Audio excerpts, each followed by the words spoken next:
hold hands and close your eyes. It's midnight, and you're listening to the Ghost Story Guys. Welcome to the Ghost Story Guys. I'm Brennan and Storr, and this is the show where we talk about spooks, specters, and all the other things watching us from the shadows beyond the campfire. Some conversations only make sense after the sun has set, and this is most definitely one. Thanks for tuning in. This is episode number 103, and we're coming to you from that tiny mountain cabin you dream about, but can never quite reach. And yes, I said we, because I am yet again joined by my good friend, the paranormal Johnny Carson, host of the Mysteries and Monsters podcast, Paul Bestall. Paul, how you doing today? I'm very well. How are you, sir? I'm pretty good. I'm getting more used to this. You know, I've been doing this one way for 4 years. And so now I'm learning a new way. It's a little bit like getting back in the dating pool after a long period of monogamy. And I was never very good at that either, dating. So, you know, it's all very, very loosey-goosey. But no, I'm feeling pretty good. And I'm really excited to get to our stories today. We're going to be telling stories about haunted graveyards, which is possibly the most classic ghost story location, except maybe haunted houses. And you found some really great stuff. In addition to our stories, you found some great supplementary material about haunted graveyards around the world. But before we get to all of that, I wanted to tell you a little something, kind of bounce something off you, because after our last recording, I had a number of synchronicities kind of creep up in my life. And one of them directly involved the show. And I'll tell you about that one second. The first one was actually something that pinged with a dream I'd had. And the gist of it is that a couple years ago, I had a dream that I was driving in Victoria, and I come around a corner, and all of a sudden I was on a road I did not recognize. It was a country road, and the road went off into the horizon and then to the right. And there was some kind of tall plant in fields next to the road, and there was a farmhouse kind of in the distance. And in the dream, once I come around that corner, I felt presence, you know, like that feeling you get when you're in the presence of something paranormal, that sort of kind of heaviness in your chest and sometimes on your shoulders. Yeah. But it was more intense than I'd ever felt. And in the dream, it was so intense, I crashed the car. And I remember getting out of the car, and this feeling was just overwhelming. And in the distance, there was this thing like a horn. It was this terrible low bass note, like the horns of Jericho kind of thing that brought down the walls in the Bible, like this all-encompassing, horrible, bone-shaking noise. And every time it sounded, that feeling of paranormal intensity just got worse and worse. And eventually, I woke up and was very grateful to do so. But as it turned out, a couple years after that, I went to Louisiana. It was for the remote viewing conference in New Orleans. And I decided after the conference was over, I had a few days left, and I decided to get out of the city because, I mean, you know, New Orleans is a pretty intense place. It's a lovely place, but spiritually it's pretty heavy. And so I rented a car and I started exploring the countryside. And I ended up near a town called Thibodaux. I believe it was Thibodaux. And there is a road there, and I don't remember the name off the top of my head, but I read that it is a haunted road. Oh, sorry, I think it was near Homa, actually. It was near Homa. But I read that there is like a haunted valley. There's a haunted road in this valley. And so I went to go check it out. I come around a corner, and I kid you not, Paul, it was the same road from my dream. Whoa. Never been there before, but it was exactly the same. The road went off to the right and then also continued over the horizon. So I turned right because that's where I had been told to go. And sure enough, partway down that road, I felt this intense pressure in my chest. And I thought, because I'm a hypochondriac, I thought, okay, well, this is the big clutcher. It's game over for Bren. But then I came around a corner and know that there are old slave cabins right next to the road. And I realized what I'm feeling has nothing to do with me. It is, I don't know if it was active or not, but it felt like just the accumulated suffering of people through the years. And I got some pictures, and if I remember, I'll post some in the show notes for our listeners to see. But yeah, anyways, so that was my experience. I definitely felt presence. Didn't actually hear that terrible horn. But then I was reading a book recently, which I've been doing a lot more of this year and I'm just loving. But the book I was reading was Wounds by Nathan Ballingrud. And if you're a fan of horror fiction, folks, check it out. It is a pretty grisly book, but it is very, very good. One of the stories was actually adapted into a film recently called Wounds, but I don't know if it's any good or not. But regardless, the book is about the intersection between Earth and Hell. It's like 6 stories where Hell and Earth kind of collide in various ways. And the very first story is set in the bayou, where there is a creature from Hell which has crossed over and living in the water, and it makes a sound which he described as almost exactly the same as what I experienced in that dream.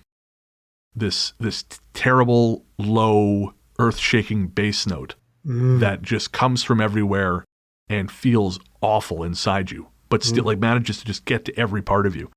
And of course, these are dreams and fiction, but I just wonder if these have any basis in reality. Are there any paranormal phenomena you're aware of that have this kind of like, that sort of sound? Yeah, it's a worldwide phenomenon. It's reported from every continent across the world. Really? Yeah.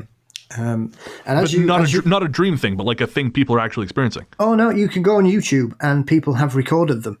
Oh, okay. And they are just the strangest thing you will hear. You will basically see people stood outside their houses going, "What the hell is this?" And you can just hear this, Oh. Just this low bass crescendo just filling the sky.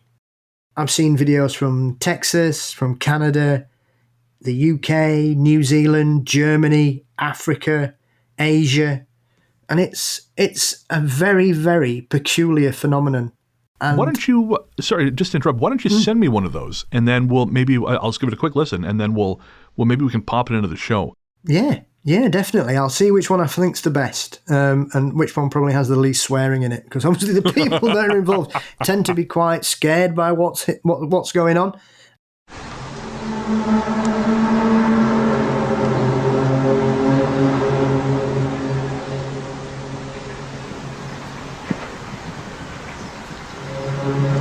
Dude.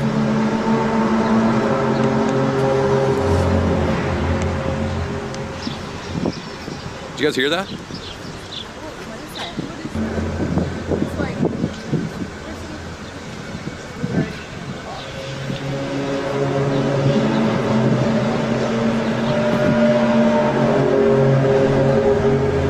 It's weird. I've never heard anything like that before.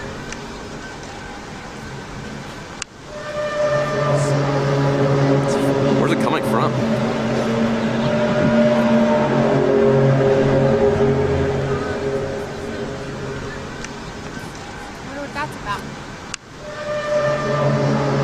That was a big one.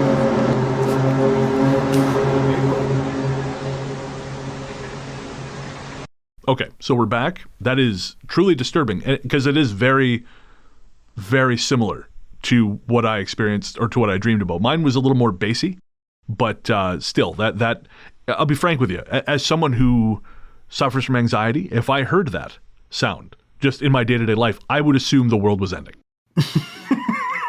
Yeah, me and you both. Like, I would fill my pants. I would shit your pants. That's some real scare going on right there. and skill, I'd like to say. Yeah, that's not an easy thing to do.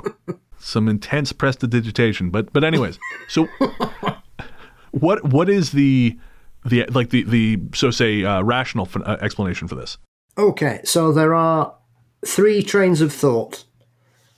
One is it's just a plane out of sight, and the sound has travelled a certain different distance due to atmospheric conditions, and that's why the sound sounds so alien to us. I was going to say, because unless that plane is piloted by a Tyrannosaurus fucking Rex, that doesn't make any sense. Well, yeah. It gets better, though.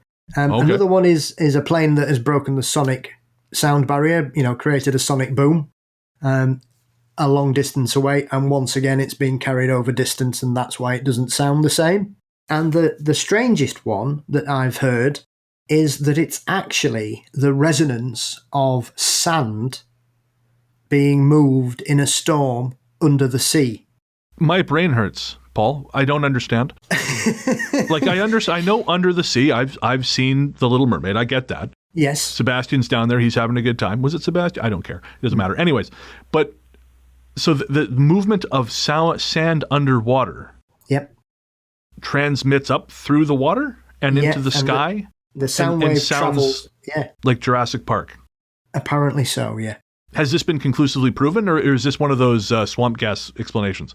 I believe in a couple of cases they have kind of proved that it happens during this stormy period.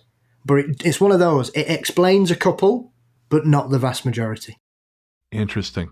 Well, folks, if you have had an experience with this, I would love to hear about it. ghoststoryguys@gmail.com, of course. Speaking of inadequate explanations for strange phenomenon, we also mentioned on the previous show, you and I talked about the Phoenix Lights. Yes. And now I knew nothing about it beforehand. I think I'd heard a last podcast on the last podcast on the left about it at one point, but I know this kind of stuff doesn't stick with me very well. But you and I talked about the Phoenix Lights, and then I just happened to be listening to the Hardly Paranormal podcast, and they had a really fun episode on them. So that was kind of a fun coincidence. And then a little while later, I stumbled upon the fact that Modest Mouse had released an album in 2015, and of course, being a child of the 2000s, you know, like having sort of my youth in my 20s in the 2000s, Modest Mouse was a big part of that. So I was listening to the record and reading a review of it, and one of the songs was apparently inspired by the Phoenix Lights. And I thought, well, that's funny that comes up again just a day after the Hardly Paranormal episode and 2 days after we talked about it, but okay, sure. And then you had mentioned drone swarms. Yes. And Rachel, who's a friend of the show, she had not, I believe, heard the new episode yet, but she, apropos of nothing, sent me a link about an artist who does visual art using lit drone swarms. And it was the wildest shit. Because you and I talked about that, and I mentioned I was unfamiliar with it. Yeah. But it just, again, the three, I guess, synchronicities at that point, lining up with the Phoenix Lights.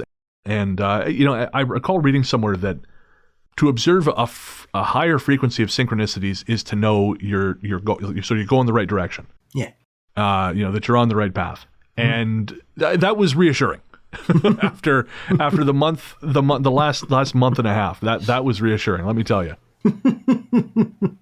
Plus it proves that I didn't make it up about the drones. Also this, yeah, I mean, you know, I've got my list of things I'm certain Paul is lying about, but yeah. I will cross that off. I think they're breathtaking. They are incredibly beautiful.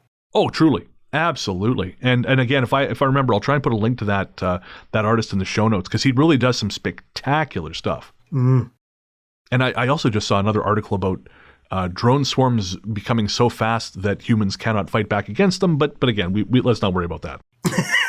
Yeah, we'll worry about that for another day. Yeah. My anxiety will slot that into the second position on shit that I need to worry about today. Well, maybe that's what the horns are signifying. It's the rise of the drones.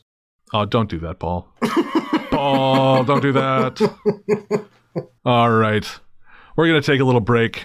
I'm going to go take my medication, and we'll be right back with stories of haunted graveyards.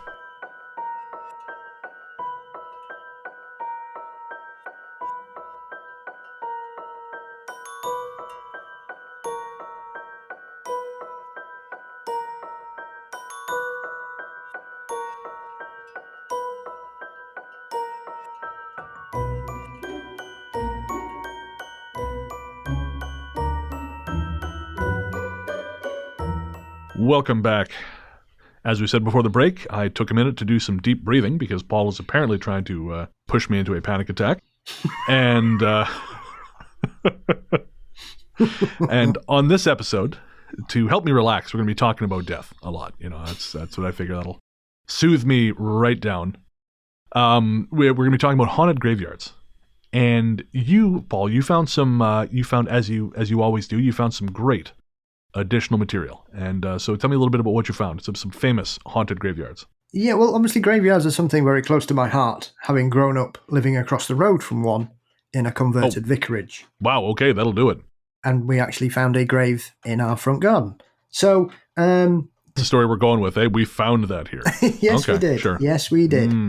So I've always being attracted to graveyards, I think they are strangely beautiful places in the right environment. I think with the architecture and the history and everything that comes with them. Oh, sure. I mean, the graveyard in Revelstoke is really quite beautiful. I mean, all kidding aside, it's on top of a hill. There are mountains in the distance. If you gotta spend eternity moldering away somewhere, you could do a lot worse. Graveyards have often gone hand in hand with the paranormal throughout all the years of writing and investigating ghosts, which is one of those strange things because nobody actually ever dies in a graveyard. So I'm not sure why they should be haunted.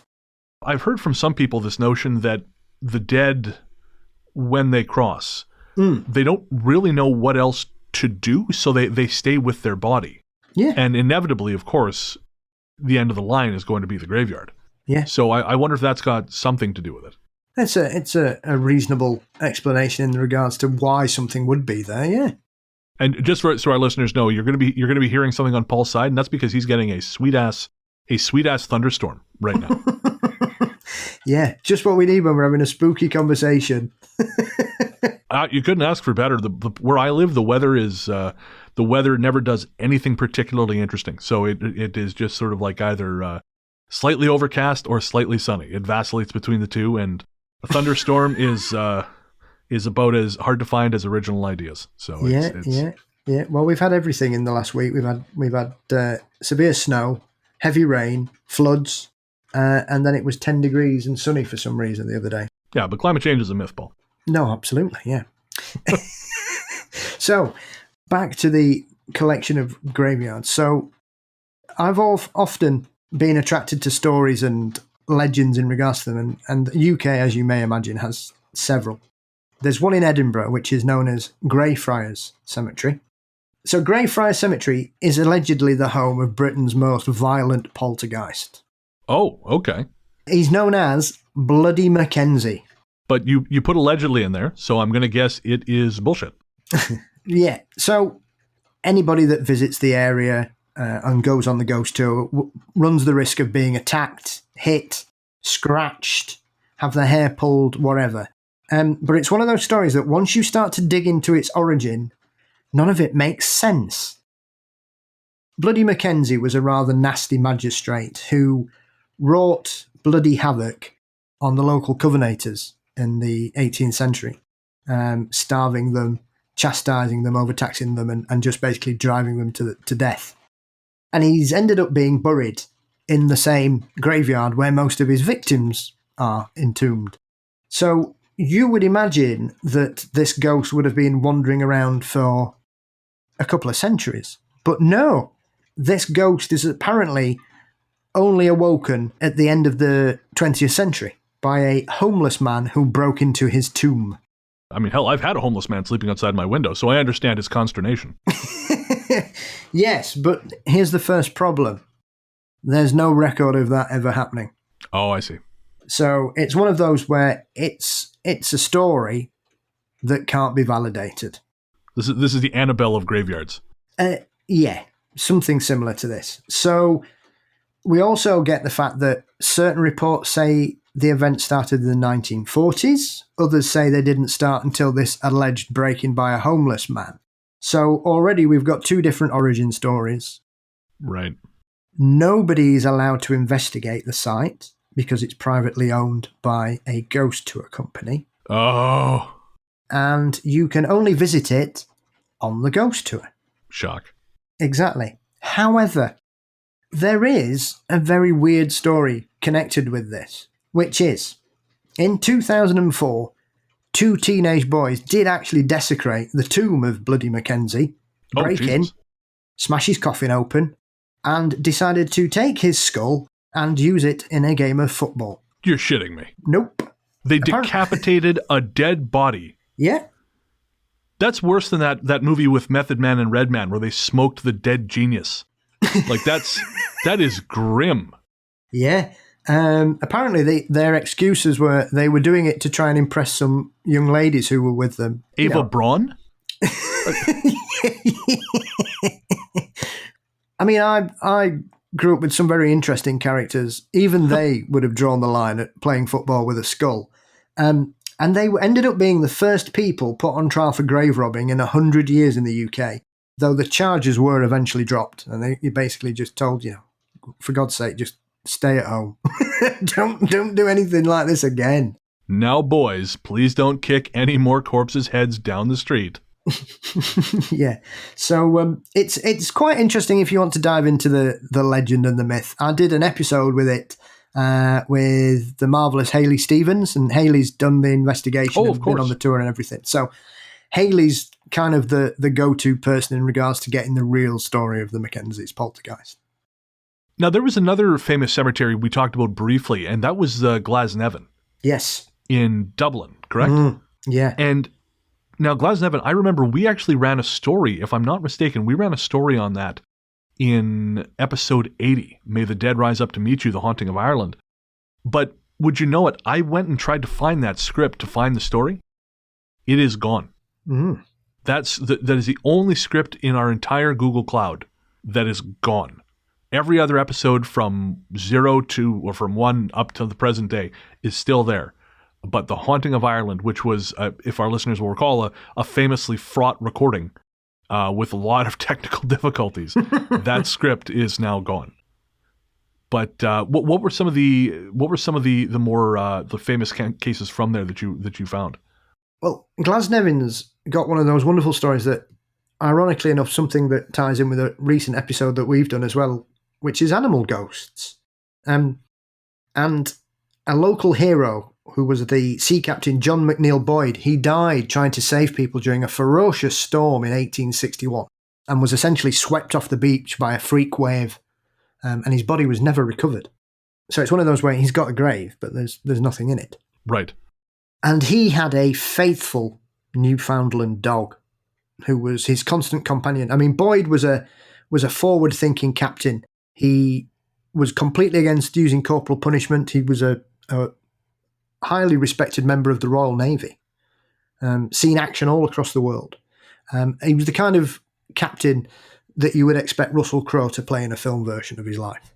Okay, I've got a mental image. Mid-2000s Russell Crowe, kind of hunky, Master and Commando Russell Crowe. Yeah, I can see it. Yeah, absolutely. So his dog's spirit is supposed to have starved itself to death through grief and then spent the rest of eternity simply either laying around or on his gravestone or taking a trip and guarding the graveyard from unwanted visitors. He better have a goddamn good reason for not coming back from the sea to find his dog, because that is heartbreaking. Yeah. It's the perfect storm of paranormal sadness, isn't it? It really is. What better way to cheer everybody up than a heartwarming story of someone being buried alive? I'm so on board, Paul. Tell me. One of the most famous ghosts in South America is notoriously haunting the Recoleta Cemetery, which is in Buenos Aires, Argentina. Oh, of course. Which is the final resting place of the great and the good of Argentinian society, including the eventual appearance of Eva Perón. Yeah, it was a long road for Evita to find her way back to Argentina. It sort of went on a world tour. Yeah, there's actually a really great fiction book about that called Blood Makes Noise. It was written by Gregory Wyden, who wrote and directed, he wrote the Highlander films. And he wrote, this is back when you used to make a ton of money from writing Hollywood movies. He eventually just took his money and traveled the world. And he became really, really interested in the story of Eva Perón's body. And so he wrote this novel called Blood Makes Noise about, his take on the journey that her body took to finally arrive back in Argentina at Recoleta Cemetery. It's worth picking up, just apropos of nothing. It's a solid read. If you like detective fiction and historical fiction, it's a lot of fun. So alongside Eva is the poor and tragic story of Rufina Cambacares, who was a socialite who mysteriously collapsed one day, aged 19. 19? Oh, man. Yeah. Pronounced dead by 3 doctors. The family made the arrangements, took her to the family mausoleum, and that was that. However... You said this involved someone being buried alive, so I'm going to guess that was not, in fact, that. You'd be right. So, A few days later, the cemetery worker, who did work in the mausoleum for the family, noticed that the coffin had moved inside the crypt, and the lid seemed to be cracked and split. Oh, no. So he went over, opened the lid, and on opening it, realised that the poor, tragic Rufina had been buried alive, and the coffin had been moved in her frantic attempts to escape her suffocating end. That is awful. That is a literal living nightmare. 3 doctors? I put to you, those were not doctors. They managed to find 3 men in long coats. Yes. Yeah, how bad can you be? Sir, I am a dentist. I don't know. Even a dentist can presumably tell you whether or not someone is alive. Absolutely. And it's one of those where the inside coffin lid had scratches and her nails were all split and broken and her fingers were all bloody, where she'd obviously been frantically trying to get out. And obviously the ramifications of this were on the family were, incredible. So the father essentially rebuilt the mausoleum, and it now has a statue of her portrayed opening the doors, which you can visit. And her shade is said to still wander the cemetery, looking for a way out home. And oddly, occasionally digs up another body or two. Just the spirit is believed to dig up dead bodies. Yes. On that chilling note, the dead being pulled from their graves by the other dead, which I think is a movie, it is time for our stories.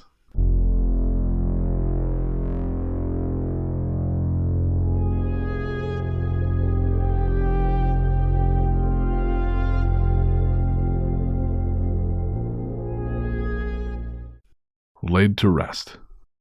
In my 20s, I worked in construction as a laborer. It was difficult work, but the money was good, and it kept me in shape. You wouldn't know it from the spare tire I carry around these days, but back then I looked like I was cut from stone. Don't get old, kids. It's a bad deal. Anyways, my time on the construction crew wasn't just the time of my life where I most resembled that old Bob Seger song. It was also when I had my one and only experience with the paranormal. One hot summer, we had to dig up the connector pipe running from the municipal water main to a church that's been in our city for a very long time. How long, you ask? Well, I don't know exactly, but I do know that from around 1100 to 1800-ish, the church's front garden functioned as a graveyard for the wealthy, and I know that because we started turning up bones as we dug. My brother-in-law works as a funeral director, and he told me that it usually takes around 100 years for bones to turn to dust, but the bones we were turning up, with an excavator, no less, were preserved by the clay-like soil in which they'd been buried. Watching those bodies emerge from the soil ahead of the excavator's blade was a disturbing experience. All the connective tissue was long gone, of course, so it was almost like a wave of dirt and muddy bones rising up at you. Some of the latter sheared in half by the brute force of the machinery. Being the new guy, it became my job to separate the bones from the earth, brushing them as clean as I could and putting them on a sheet of cardboard until the archaeologists could take over when they arrived. It was them who filled me in on the history of the area. Now, I'm not a superstitious person, but the longer I worked on those bones, the more I felt as though I was being watched, and I don't mean by my coworkers. These invisible observers started to become more bold and more visible. From the corner of my eye, I could see 2 people standing next to the hole we'd ripped in the earth. The moment I turned back to look at them, they disappeared. When they first became visible, it seemed like they were upset. They would gesticulate angrily. But it seemed like the more they saw how careful I was being, the more comfortable they were with my being there. These people would appear a few more times, sometimes even in the backseat of my car when it was empty. But as soon as the bones were again laid to rest, the spirits seemed to go with them. And that is really interesting to me because we have this listener story that I unfortunately can't tell, but it concerns a construction site. And I do wonder how often that happens, but we're just not privy to it. You know, I know when the Revelstoke Courthouse was built in, I think it was 1913, if I remember correctly. It's a grand old building, but it's in the center of the most haunted part of town. And in my book, Strange Little Place, Yes.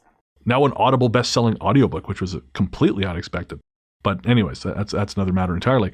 But some people put it to me that this perhaps was an old burial ground, and that's why that part of town was the most haunted part of town. But there's nothing on record to suggest that. There's zero record of a graveyard. But stories like this and the other ones I've heard make me wonder if maybe, the bones were just not treated with the reverence they should have been. Because, finding bones means, okay, we got to stop, we got to catalog these things. There's actually a story later on in the show that really deals with this. And so, it wouldn't surprise me if there are more stories like this out there where bones are just discarded. Yeah. I mean, our house was fine until we found the grave. Run that one by me again?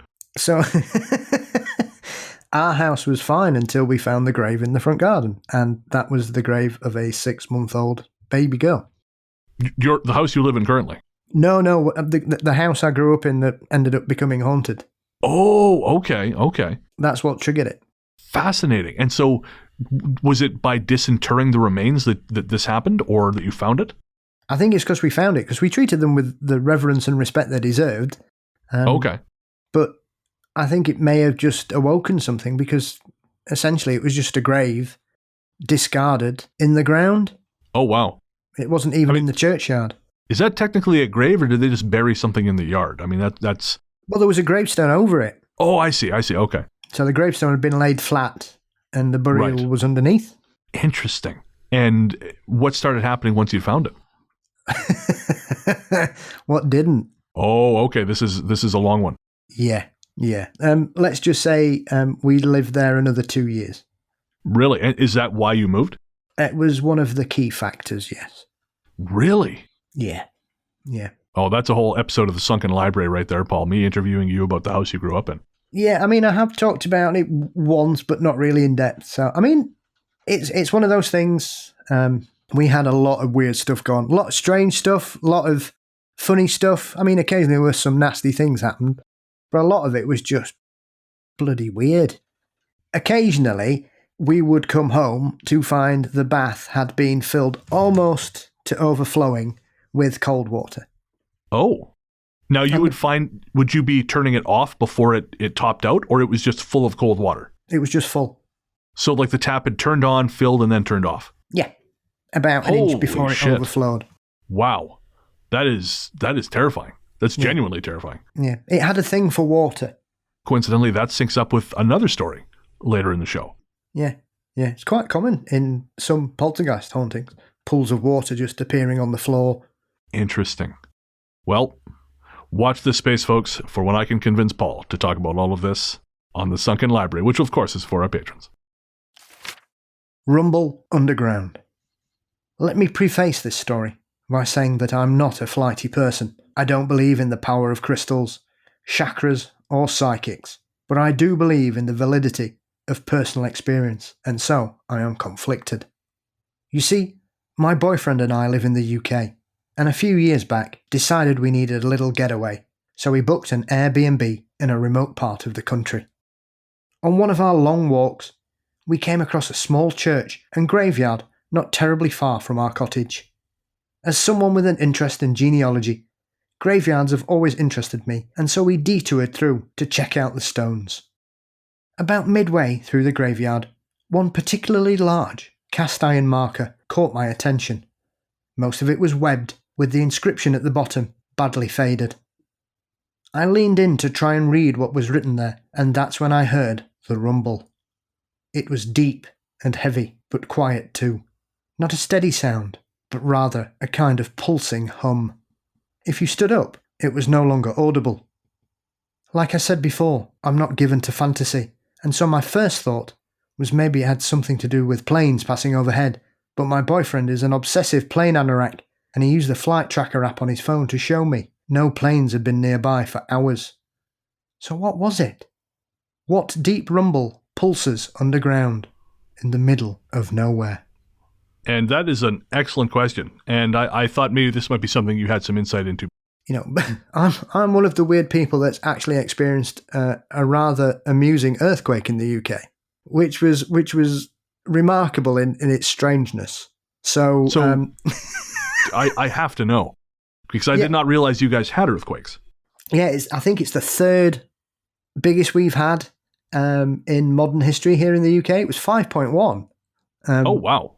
Which was the same level as the earthquake that set off Mount St. Helens. And it happened at 1 a.m. in the morning, and we'd been out to a pub quiz, so we'd come back, and I'd had a couple of shandies and stuff, and I was just sat in my in our little office at the time, just got the radio on, and I was listening, and then all of a sudden I heard this, and I thought, what the hell is going on here? It was like somebody'd got a generator going, and then the next thing I realised I'd moved 10 foot across the office floor on this chair. I'd just gone from one side to the other. The dogs barking, all the car alarms going off, and we'd had an earthquake. I'll be damned. It was brilliant. The only time I've experienced something like that here was I was leaving at Tim Hortons at about midnight maybe. I was in the parking lot and I started hearing this rhythmic banging sound. I thought someone was trying to break the window behind me. Yeah. So I turned to look, and it's the huge window is just like wobbling in place. And I realized, no, this is an earthquake. Mm. And I had never experienced one before. And I got to tell you, I'm in no hurry to experience one again.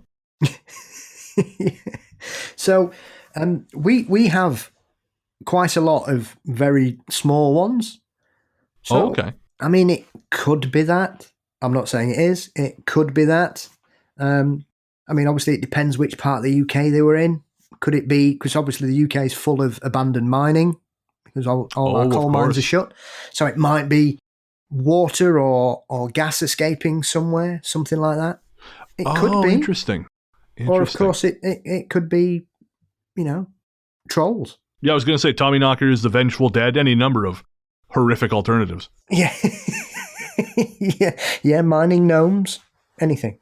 We speaking of old mines, have you ever heard of the Ding Dong mine? No, I haven't. So it's a mine in Cornwall. Mm-hmm. And it's that when we got married, because we got married in Penzance. Yes. But in the week leading up to it, we stayed at a cottage with Nick's mom and my aunt and uncle who'd come over for the wedding. And I didn't know it at the time. There was just a sign that said Ding Dong. And I thought, of course, this is England. It's hilarious. But in doing some research for this show, I ended up looking around. And it turns out Ding Dong is an old mine. Mm. And there are stories about Tommy Knockers and spirits. Yeah. And I thought, of course, I end up at the cottage in the country near the place famous for Tommy Knockers and spirits. Of course I do. God forbid I end up somewhere that's not haunted for a moment. The Voice. This story is adapted from the Evergreen Cemetery chapter in Mario Becerra's Haunted East LA. And you should really, really pick that up because it's on Kindle for like $5.50 in the US, and in Canada you can read it for free with Kindle Unlimited. Mario's a really great guy. So far he's only written the one book that I'm aware of, but folks, it's really good. It's a really good ghost book. It's one of the few ghost books I can honestly say I wish was longer. It's a pretty short book. And of course we did interview Mario on episode 10 or 11, but still, pick up Haunted East LA if you haven't read it, because it is worth your time. And actually, if you've got a sort of true crime bent, there is a story in there concerning Richard Ramirez, which is only told in that book and provides some really curious insight into his arrest and possibly his motivations, if you are inclined to believe there are spiritual causes for certain kinds of violence, or spiritual influences, I should say. That he is at fault for his actions, but yeah, if you're interested in how the paranormal can influence violent behavior or possibly influence violent behavior, I recommend checking out Haunted East LA. But anyways, the year my wife Monica died was a difficult one. We were young and healthy, confident in the knowledge that the reality of death was something we wouldn't have to face for years to come. A car accident on Monica's way home from work taught us otherwise, and losing her plunged me into a depression so deep I became convinced there was no way out. We both grew up in LA, and Monica was buried in Evergreen Cemetery. After her funeral, I would feel guilty for leaving her there and would spend hours there every day, either at her grave or walking around. I know it doesn't make sense, but I think part of me thought if I waited long enough, maybe she'd turn up somehow. It's not logical, of course, but I've learned that grief rarely is.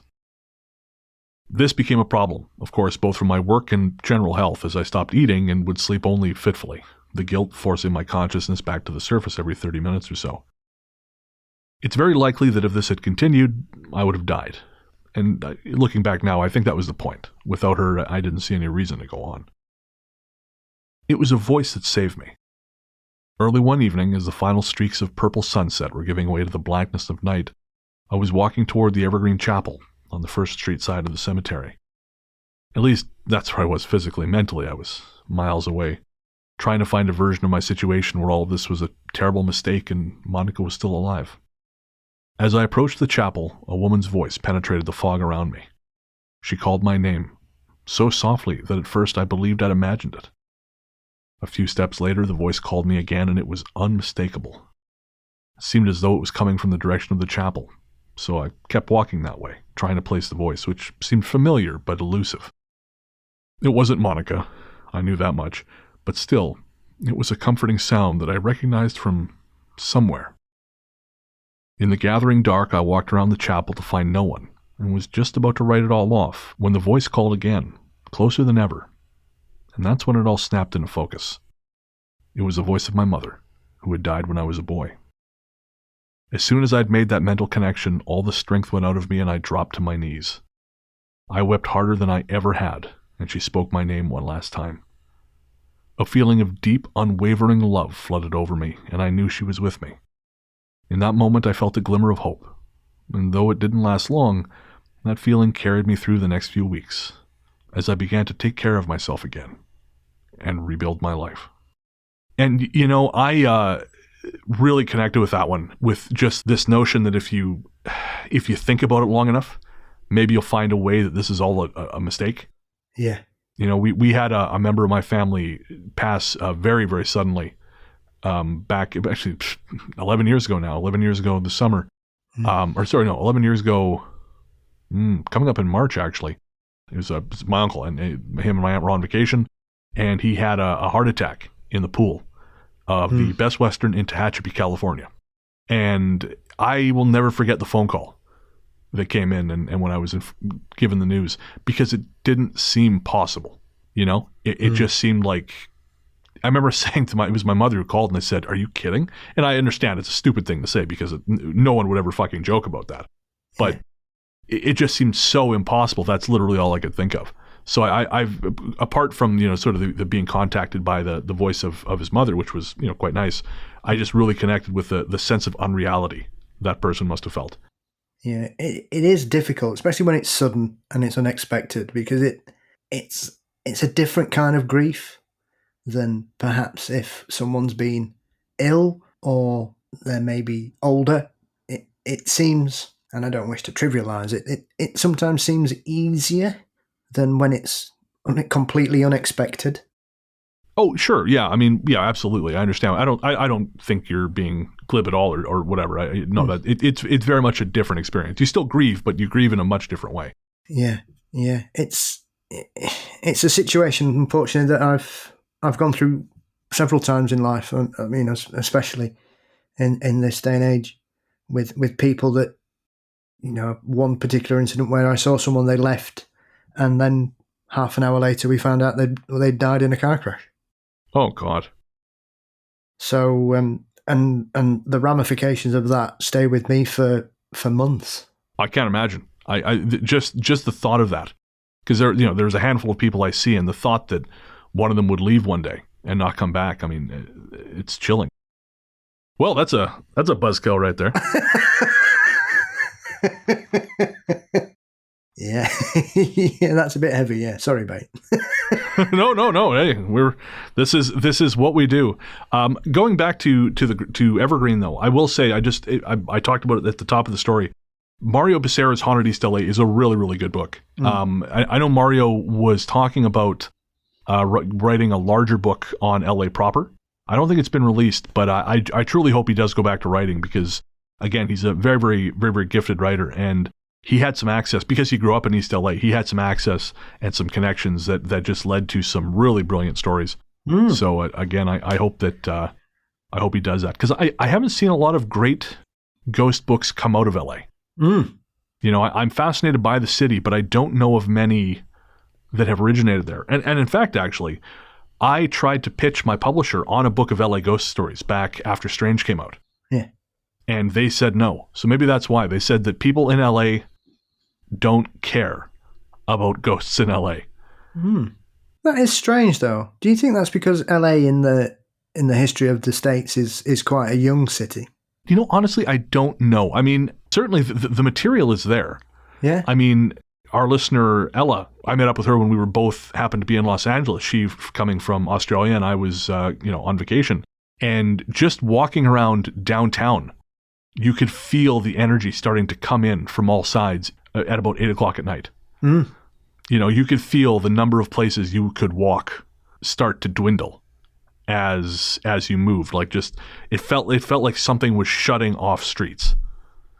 So there's certainly no shortage of stories. But yeah, I don't know. I wonder if it's just not, if there's just no collective interest. Yeah, I mean, it is peculiar because there's a couple of really famous poltergeist cases from California as well. Whereabouts? San Pedro, which is just outside LA. The Jackie Hernandez case. That's the one where the guy was hung by something in the attic. Oh, wow. I'm not familiar with that one at all. It's they actually got a picture of him being hung. Really? Yeah. And obviously the entity case occurred in Culver City in California. I did not know that. Yeah. Fascinating. So obviously the material is there, but I don't know if it's, again, maybe there is so much there that it's a little bit like bringing coal to Newcastle. Yeah. They've got the stories. They don't need you to tell them. I'm not sure. Maybe that LA book will one day be written. Maybe. Maybe between the two of us we can figure it out. Who knows? Who knows? All right, we brought that up nicely from the death and sadness at which we started. So that's good. That's good. Paul and Bren save the day from themselves.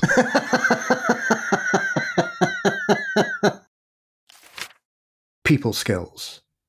We live in a small town where rumours are as much a source of entertainment as anything, and the biggest source of those rumours is the town pub. At the time of this story, I was too young to go there, but my father would go there 2 or 3 times a week with the men from work, and he always came home with stories. One of those stories laid the groundwork for what I still believe to be my first paranormal experience. The story Dad was told involved the graveyard. The men in the pub claimed there was some kind of psychic medium or monk living rough in the woods, sometimes in the graveyard, and that he had some kind of supernatural ability. Of course, living in a small town means not having much to do, and when I told my friend Jack about this, he said we should go and find this guy.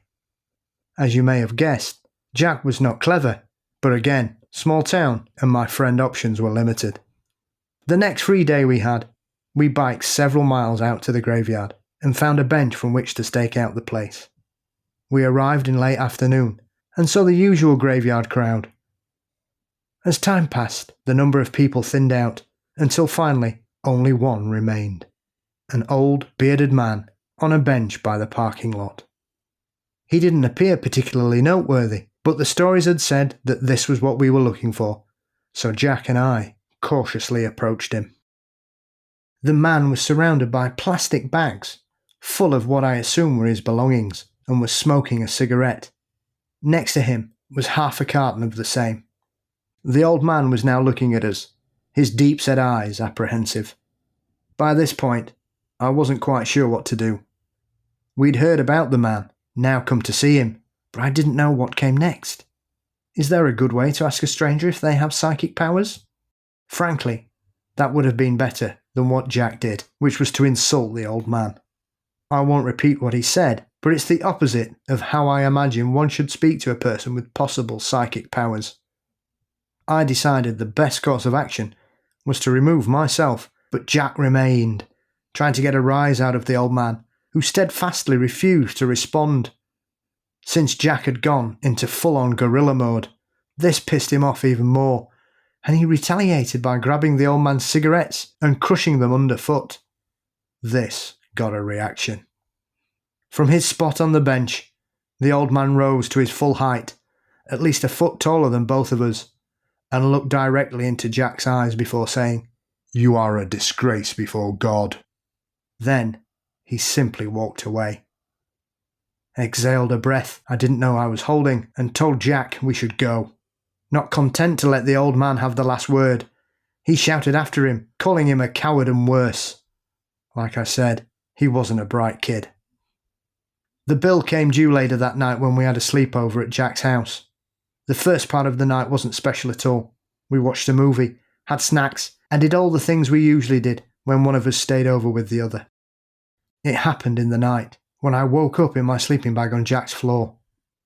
The room was dark, with only a slither of streetlight visible through the blinds, just enough for me to make out a tall, dark shape next to Jack's bed. The figure was entirely shadowed. I couldn't make out any features, and seemed to be touching Jack's wrist. Obviously, I started to panic and went to get up, but then the figure turned towards me and slowly shook its head, as if to say, "No, this doesn't concern you."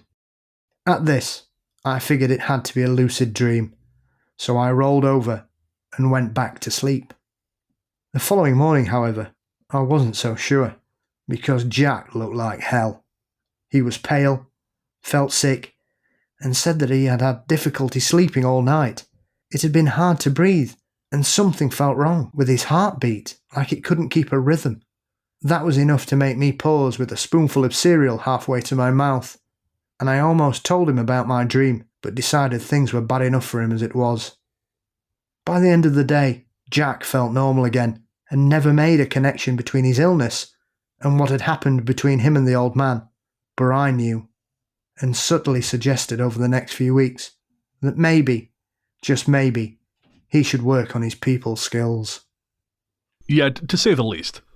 Quite frankly, I would have held down Jack and just helped the old man beat the shit out of him. I'll hold him, you hit him. Yeah, right. Come on, old ghost. We'll take turns. We'll take turns. I'm with you on this. Because he knew. That kid knew. I just love that, like, the old man ghost kind of looked at him and went, And the kid's like, yeah, no, right. He's a piece of shit. I'm going back to sleep. You have fun. Yeah, this is definitely a dream. Good night. Yep. I have plausible deniability here. I'm going to roll over, and you can jump inside his chest like Shang Tsung and explode him from the inside. Picking mushrooms. Have you ever tried mushroom picking? It's not exactly easy at first, as you can go very wrong very quickly if you pick the wrong kind. But once you get the hang of it, it's rewarding to end a walk in the woods with a basket of treats for dinner. I know this because the woods near my house are home to a couple varieties of oyster mushroom, which grow on various felled trees, and sometimes when the conditions are right, I'll go on a little shopping trip. Because of the humidity in our area, we often get pink oysters, which are a personal favorite of mine, or at least they were. Now they have an uncomfortable association for me, which leads me to my story. It started in the afternoon, when I'd been out for a long walk and decided, on my way back, to have a look for some oysters. To get to the woods on my usual route, you must first pass through an old graveyard, which in addition to all those dead bodies, has some dead trees that can sometimes have good pickings. This time around, however, there was nothing, so I continued on into the woods. You're never alone in the forest. Not really. Even if you can't see anything apart from the towering canopy of trees above, you can be sure at least one animal and countless insects are aware of you, and that's why the sensation of being watched didn't bother me that day. At least not at first. I told myself it was probably a deer or an owl checking me out. After a few minutes of following the path deeper into the trees, all ambient noise stopped, and the forest went completely silent. This is not normal, and I immediately decided to pick mushrooms another day. I ran from the forest, and it was on my way out that I saw the path. Not the path I'd been on, you understand, but another one I hadn't noticed before. My family has spent years living in that neighborhood, and I've spent a lot of time in those woods, so a new path seemed both strange and exciting, and curiosity replaced my discomfort. Are you serious? No. Yeah, go. Yeah, go home. Go home now. Never come back. I changed direction and walked up the new path some ways. If I'd been hoping for revelations, I was disappointed, as there wasn't much on that path except for rusted-out cans, trash, and a returning sense of unease. The view was prosaic, but something about it felt wrong, as if I'd wandered into a party where the house rules were very important, and I didn't know them at all. Then I heard a sound. Imagine the noise a frog makes, but high-pitched and melodic, almost as if someone were singing in a strange tongue. Oh boy. The hair on my neck stood up, and I started running again, not stopping until I'd reached the outer edges of suburbia, where the familiar sight of driveways and cultivated lawns felt like a safe place to stop. Catching my breath, I turned around to look back toward the wood, and directly in front of me were 3 small balls of light. And I don't remember their color or size, just that there were 3 of them, and I was scared out of my goddamn mind. I ran the rest of the way home, and that was the end of my mushroom picking days. And yeah, I'll say so. you had this coming, man. Jesus. Oh, a new path in the woods. What could possibly go wrong? Yeah, all the warning signs are there, Just get out as quickly as you can. Yep. Go home. Learn the accordion. I don't know. But don't pick mushrooms in the goddamn woods anymore. Especially on your own. Yeah, that's it. I remember years ago, and actually this kind of relates to another story we're going to be telling here in a bit, but there is an old abandoned settlement outside of Victoria, way off in the sticks. And Nikki and I managed to get out there once. We hiked out, which is not something I do often. But I was very curious, and so we went out there. But the entire time I was out there, I was just certain that we should not be out of each other's view for very long. I couldn't explain it. It's not like it's bear country out here. I'm sure we have bears, but, it's not like back home. It just felt, I don't know, there is a sense of, nope, you stay close to each other. And don't lose sight of each other for too long. So to go mushroom picking on your own in the woods, Jesus. Sounds like Will-o'-the-Wisp came to pay the person a visit. Well, that's it. I mean, we actually have heard the story before in terms of the 3 orbs pursuing someone. On the Haunted Prisons episode, I think it was called these Haunted Penitentiary Blues. There is a story from Kentucky State Penitentiary where a guard was almost hypnotized by these 3 floating orbs. It almost, I think, as I recall, made him nauseous. There was something about them these things that produced this nausea in him. Yeah. And it's, as you say, will-o'-the-wisp. I mean, there are certain other things I could probably call it that I'm not going to because I seem to invoke trouble when I discuss the subject. But you know what I'm talking about. Yeah, I'm not mentioning them either after what happened to me. yeah, exactly. Exactly. The little ones. In my life, I've had a few experiences you might call paranormal, but they weren't all that interesting. Someone calling my name when there's no one around, having small items disappear and reappear a short time after. The little stuff.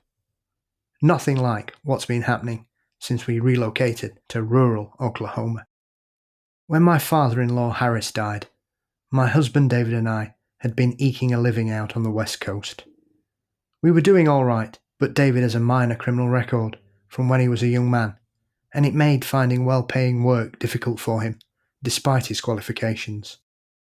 Consequently, when Harris died and left us the family home in a quiet corner of the Soon estate, surrounded by hills and deep woods, it wasn't a difficult decision.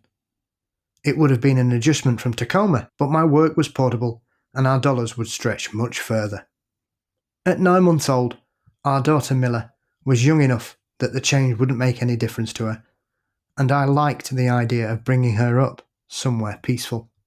Before we made the leap, David warned me that strange things tended to happen on the family property, but he was vague, and since my own experiences had been mild, I didn't push it too hard.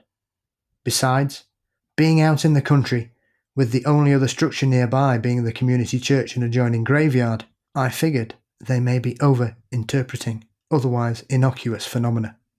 I was wrong. The event I want to talk about happened one night when the 3 of us were watching television. David and I were on the sofa, Miller in her walker. When David got up to get a snack from the kitchen, Miller followed him, and so when I caught movement down the hallway to my right, moving from the spare bedroom to the bathroom, I called out. "David," I said, "is Miller with you?" At that, he poked his head around the corner, looking puzzled. "Yeah, of course, she's right here. Why?" Now it was my turn to look puzzled. I just saw something her height walk into the bathroom. I only saw the back of her head as it moved, but I assumed it was her. Immediately, David picked Miller up and brought her to me. then went down the hallway to check it out. He didn't find anything, of course, but what I had seen was unmistakable. A small person had crossed the hallway, and if it wasn't our daughter, who or what was it? Days later, Isla, one of David's cousins, came over to help us with some home renovations, and I decided to ask her if she'd ever had any experiences in the house. She had, she said, but didn't offer anything else, so I specifically mentioned the small figure I'd seen crossing the hallway, and her face went blank.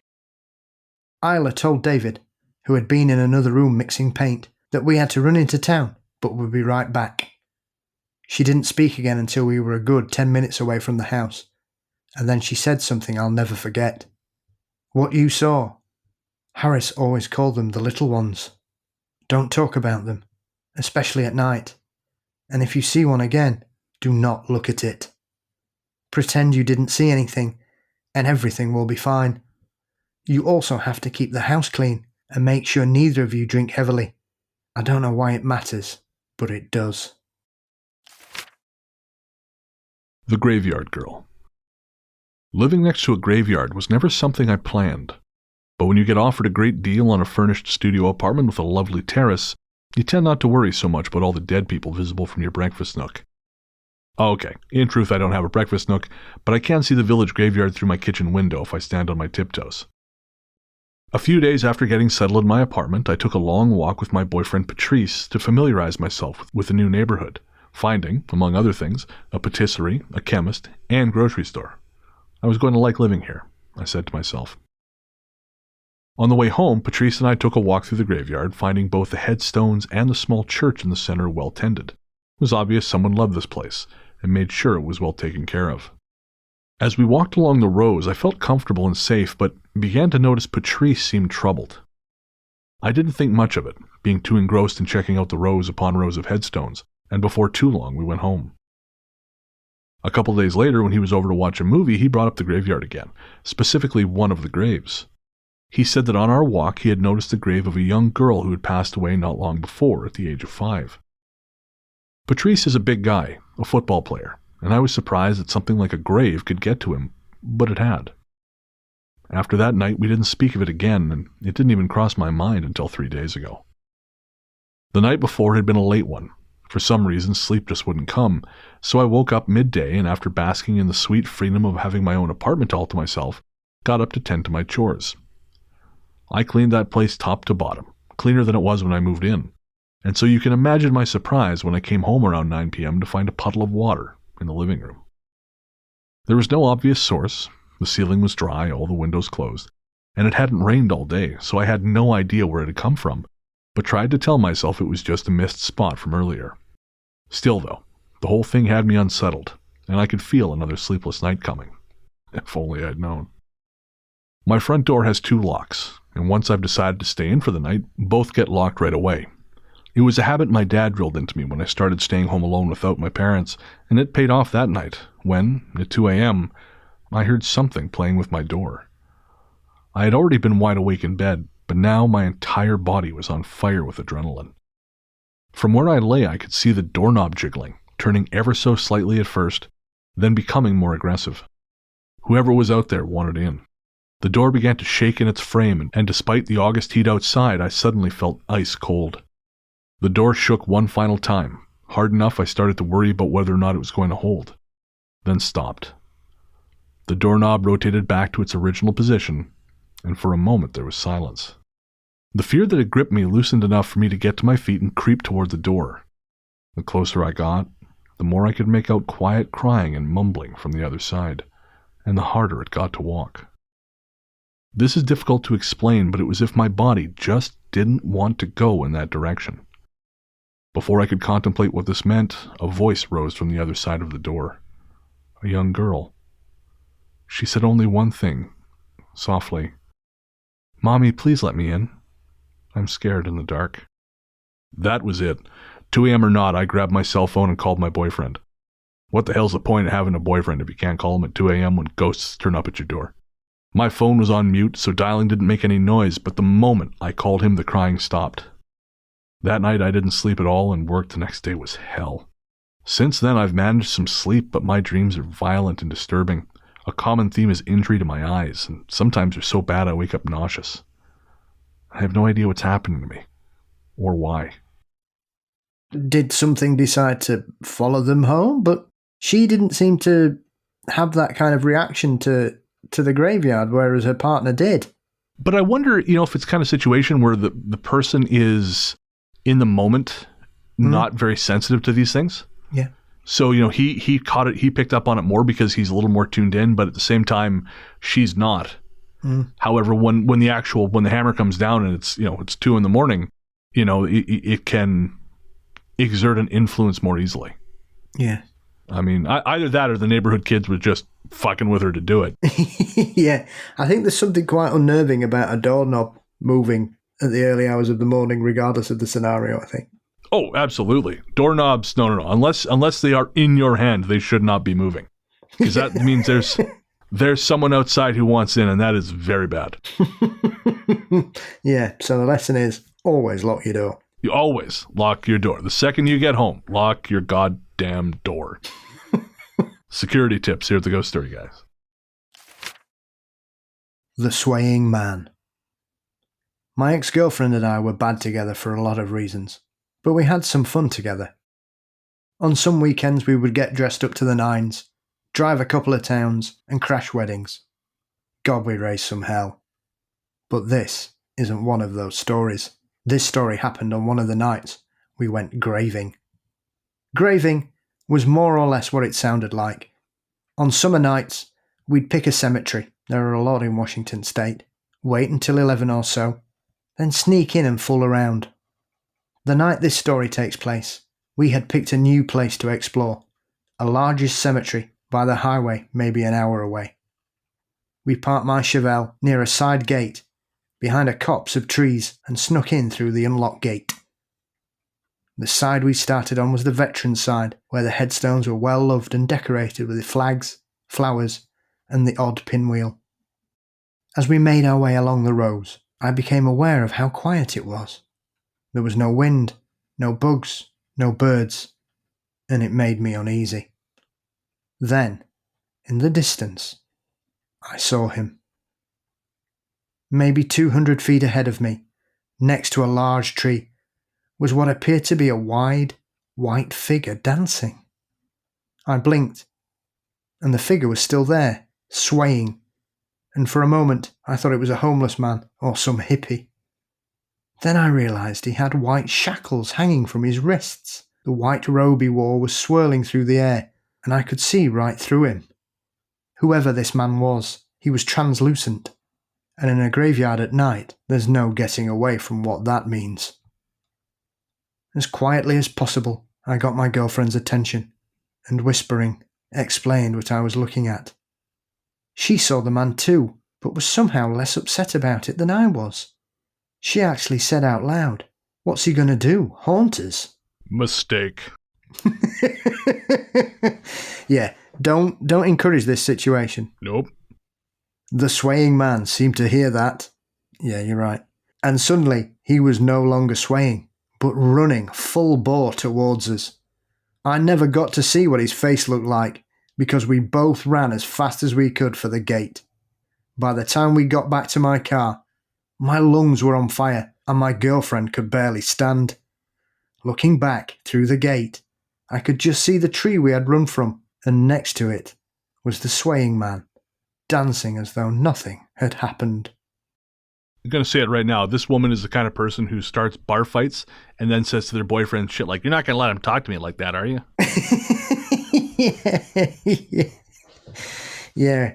I mean, at what point in this kind of situation do you think the best thing to do is throw petrol on this? Well, if we don't see how bad it could get, we'll never know what we managed to avoid. we'll never be able to tell people just how close to dying we were. That's it. It's all for the story, as people seem to be fond of saying these days. Yeah, that's not the kind of thing I used to get up in graveyards, I'll tell you that. Well, I did wonder when it said fooling around. I thought, what is happening right now? Are you... Because there's that book, Midnight in the Garden of Good and Evil. There's a scene in that book where two people are getting it on in a graveyard and trying to avoid being seen. And I thought, well, that is a ballsy move. Mm. I mean, I guess it's quiet, but I don't know, man. Doesn't feel right somehow. But I guess because I've lived, mate. I guess not. I've got King Degenerate Paul Bestall here to guide me through the Paul Bestall Guide to Graveyard Bangin'.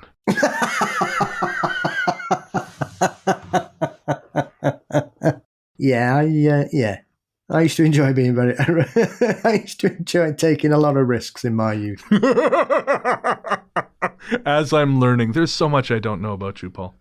Yeah. There's a lot to unpick. Stay tuned, listeners, as we unravel the layers of Paul Bestall and learn some things that may still be felonies in certain countries. Yeah, primarily due to me. Yeah, your picture's on a lot of border crossings. Like, nope, not this guy. Yeah. I know all about Interpol. I bet you do. Is that what you call what happened in those graveyards? No comment. Wise. We'll be right back.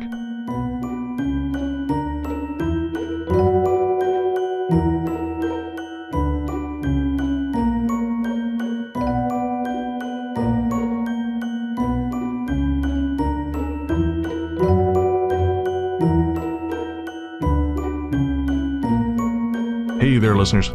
Before you reach for that skip 15 seconds ahead button, I promise you this isn't an ad. We wanted to take a minute to talk to you about mental health. On this show, I've always tried to be as honest and open as possible about my struggles with depression and anxiety, because even though we've come a long way towards acknowledging the very real damage these things can do, there is still way too much lingering stigma about reaching out for help. And when you start to feel like there's no help, it's easy to start feeling like there's no hope. But Paul has joined me today to remind you there is always hope and there's always help. We're not going to try and talk you out of self-harming right now, because we know that's not how it works. Instead, what we wanted to do was tell you something now and hope that should things get bad, you'll remember it and make a phone call or send a text message before you make any permanent decisions. As someone who knows all too well just how important mental health can be, it's never too late to reach out. In Canada, the number to call is 133-456-4566. In the USA, the number to call is 1-800-273-8255. In the UK, the number to call is 116-123 or text SHOUT, that's SHOUT, to 85258. In Australia, the number to call is 131114. However bad shit seems, it will pass. And no matter what your brain might be telling you at any given moment, and believe me when I say I know this intimately, there are people who love you and people who care deeply about how you treat yourself. Should a time come when you find yourself despairing, please know that we've both been where you are, and there is a way back to the world. Take care.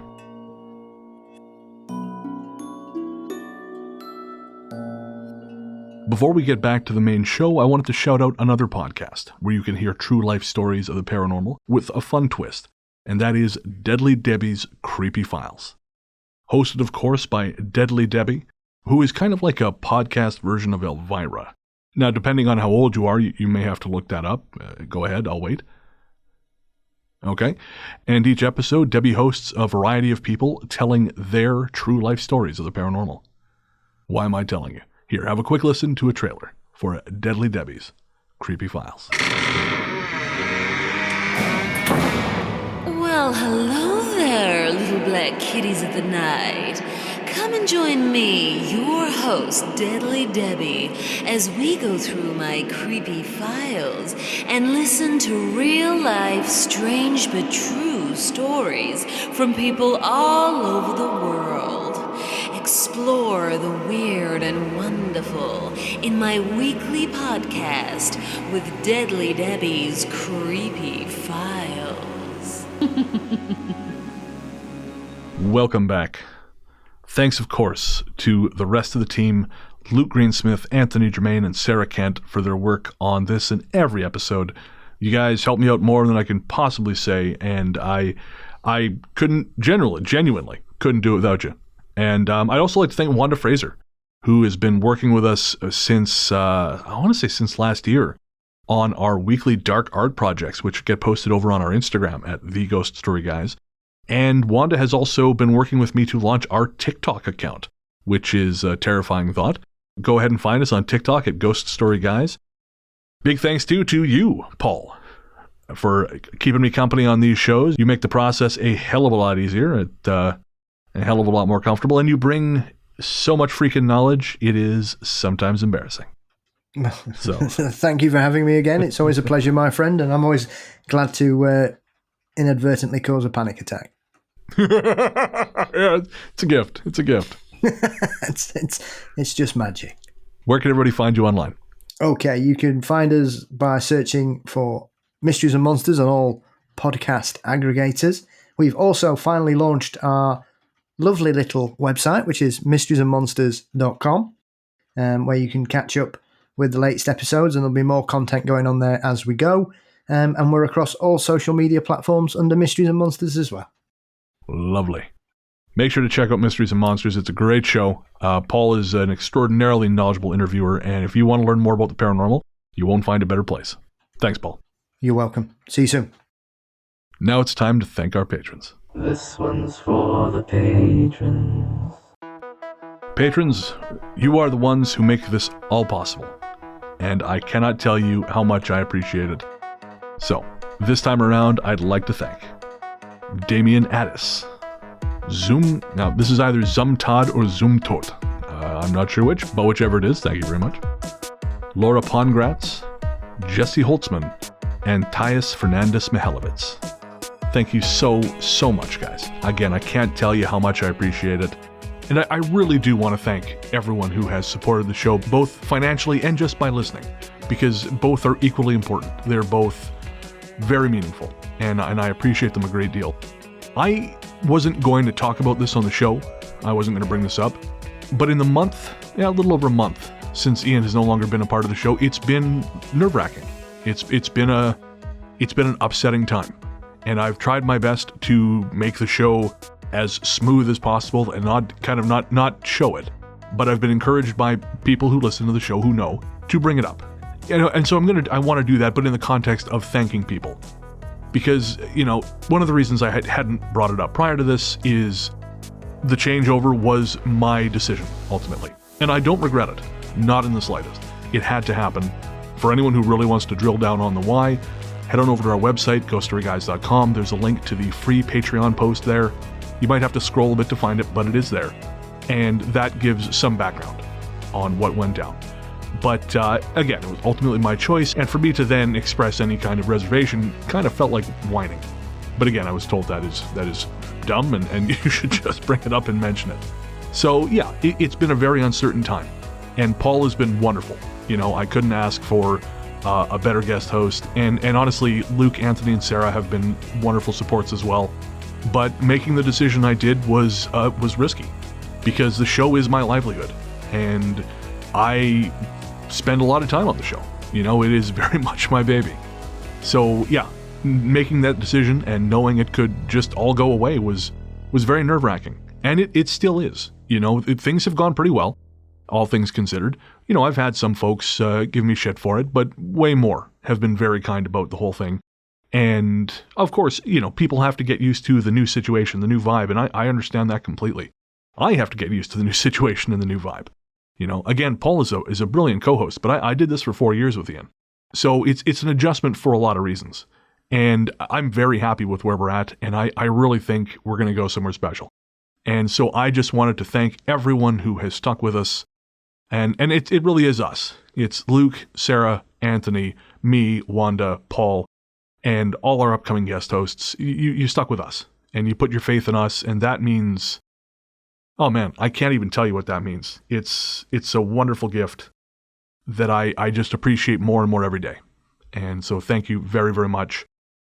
And we are all So grateful to have you folks along with us for the ride. In that vein, I know I've been saying that mini shows would be coming back in February, but mini shows are really dependent on correspondence. That was sort of there was a point where we were getting so much correspondence that we just couldn't respond to everything individually, and so we wanted to address emails on air. And that was something I pushed for.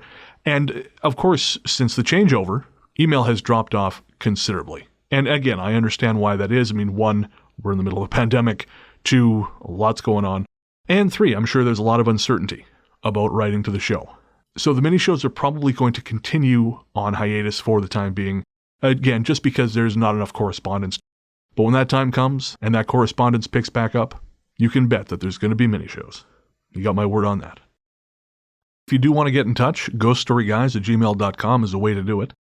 We're also on Instagram as The Ghost Story Guys, and on Facebook, Twitter, and TikTok as Ghost Story Guys.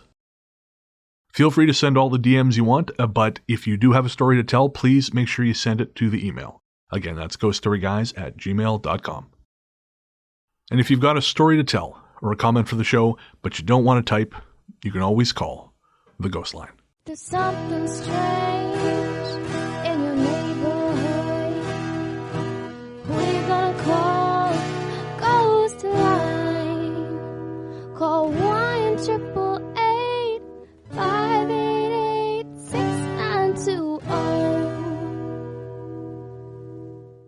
Thanks to our listener Amber Pease for her Ghost Line jingle. Again, the number is 1-888-588-6920. That's 1-888-588-6920. That number is toll-free in North America. If you live outside of North America and you still want to send a story or comment via the Ghost Line, all you got to do is record it using the voice memo app on your phone and email it to ghoststoryguys@gmail.com with the subject heading Ghost Line. And if you don't feel like calling, you can always text 925-553-4789. I see everything that comes in via be it DM or email or text or call. And again, when the mini shows start back up, we will be sharing all those things over there. And I'm looking forward to doing that. If you can, leave a 5-star review on iTunes or wherever else you can review podcasts. Helps get more eyes on the show and increase our visibility. If you want to pick up some Ghost Story Guys merch, head on over to our website at ghoststoryguys.com and follow the links to our TeePublic, Redbubble, and Big Cartel stores. From there, you can find any number of cool things. Our theme song, Radio, Into the Darkness We Go, is composed and performed by Peter of Podzontommusic. You can find more from him by searching for Podzontommusic wherever you get your tunes. Make sure to check out his newest album, 1989, which dropped, I believe, last month, and is available, again, everywhere you get your music. Our story's theme is The Future Belongs to Them Now by Hexxagram. Find more from them by searching for Hexxagram wherever you stream your music. Again, that's Hexxagram with 2 X's, not 3.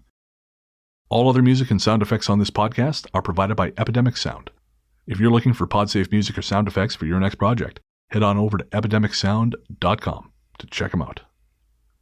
I guess that's going to do it. Thank you so much for your continued support, folks. Again, I can't tell you what it means to me. We'll be back in 2 weeks with another show. And until then, into the darkness we go.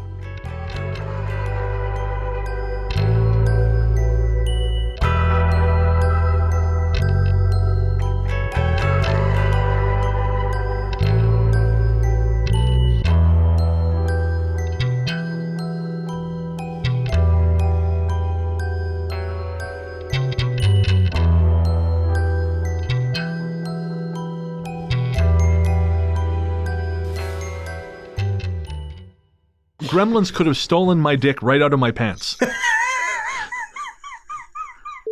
Okay, it's nice to know I've got that effect on you. Yeah, well, it's the raw male energy that you're giving. Machismo.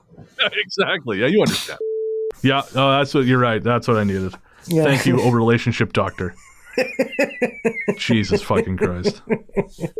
Now, I'm really curious about this. Do you think there's anything to disclose? Do you think they know much more than they've let on? Because I tend to think of disclosure people as, you know, they're waiting for the government to say, yep, Men in Black is a documentary. Again, you would know better than I would, but I think there are people out there who want a craft, or who, again, they want to know that, you know, Zorlax from Fibonacci 3 is like down here probing cows or whatever. Yeah. Stealing their buttholes. Yeah, do the big press conference and they go, and now our special guest. Yeah, exactly. I come in peace. Just kidding. Humans love that line. or that. Yeah, all right. I don't suppose we should expect aliens to be all that different from us. I'm going to start my TikTok influencer. Get those cheekbones highlighted, baby. That's right. I'm going to work it. You laugh now, but when I'm on the runway in Paris, you're going to look stupid. I might have told you this before, but her last long-term boyfriend, before her and I met, he was from Sheffield. And so she spent a lot of time going back and forth from Bristol to Sheffield. And I remember I said to her, his name wasn't fucking Paul, was it? What all this confirms for me is that when I finally get over there, you're showing me around these places because clearly I did not have the proper appreciation for them. I'm just some fucking yokel from Revelstoke going like, well, this is kind of shitty. There's not a single boob and I don't see cheeseburgers anywhere, so this sucks. All right, hang on. I'm making notes for when the power goes out. 5% cocaine. B, must grow mustache. When someone who deserves having their ass kicked gets their ass kicked, it's literally chicken soup for the soul. It's just a wonderful thing. Yeah, you can warm your hands on that fire.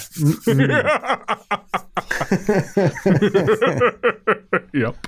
You know, the monkey, they do the disappearing coin trick or whatever, and he just loses his shit. I'm like that, but just for life in general. Like, how long's that been like that? 5 years? Okay. I've solved the case.